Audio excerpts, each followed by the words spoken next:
পরিশ্রমই হচ্ছে সাফল্যের চাবিকাঠি। আর আমরা সর্বদাই কম পরিশ্রম করে বেশি মুনাফা লাভের চেষ্টা করি, আর এটাই আমরা অভ্যস্ত করে ফেলেছি। যদিও অনেকে পরিশ্রম করে, কিন্তু আমাদের মস্তিষ্ক সর্বদা স্থির হয়ে আছে, কম পরিশ্রম করব, বেশি সাফল্য লাভ করব। আর এটাই একটা একটা প্রজন্মকে শেষ করে দিচ্ছে। আর এই প্রজন্মকে শেষ করার মূল কারিগর বা দায়িত্ব আমরাই নিয়েছি। কারণ আমরা আমাদের প্রজন্মকে ঠিক পাঠাচ্ছি কোথায়, যেখানে অলসতা রয়েছে, যেখানে কম পরিশ্রম রয়েছে। আর এইটা করাচ্ছে এক একটা প্রজন্মকে আমরা শেষ করে ফেলছি।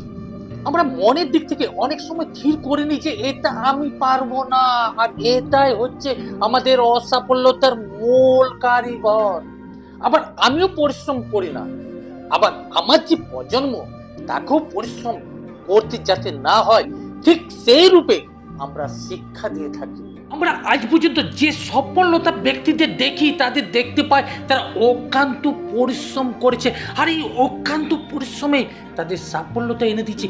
কিন্তু আমরা বেশিরভাগ চিন্তা করি অল্প পরিশ্রম, আর এই অল্প পরিশ্রমে আমাদের ব্যর্থতার অন্যতম কারণ আমরা নিজেরাও অল্প পরিশ্রমকে পছন্দ করি, এবং আমাদের যে প্রজন্ম তাকেও আমরা ঠিক অল্প পরিশ্রমের শিক্ষা দিই।